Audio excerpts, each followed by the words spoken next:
नांदेडमध्ये 4,250 कोटींचा हेलिकॉप्टर उत्पादन प्रकल्प. नांदेडमध्ये सुमारे 4,250 कोटींचा हेलिकॉप्टर मॅन्युफॅक्चरिंग प्लांट उभारण्याची योजना आहे.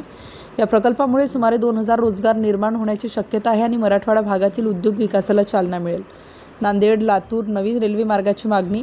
राज्यसभा सदस्य अशोक चव्हाण यांनी केंद्र सरकारकडे नांदेड लातूर रेल्वे लाईन मंजूर करण्याची मागणी केली आहे. हा मार्ग तयार झाल्यास प्रवासाचा वेळ 6 तासांवरून सुमारे 1 तास 15 मिनिटांपर्यंत कमी होऊ शकतो. नागपूर नांदेड फ्लाईट सेवा 31 मार्चपासून सुरू.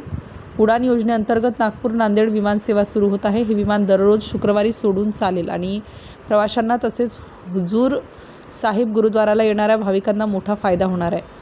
नांदेड महानगरपालिका निवडणुकीत राजकीय चुरस. नांदेड वाघाळा महानगरपालिकेच्या निवडणुकीत भाजप आणि काँग्रेसमध्ये जोरदार लढत झाली. काही प्रभागांमध्ये काँग्रेसला विजय मिळाला तर अनेक ठिकाणी भाजप आघाडीवर असल्याचे चित्र दिसले.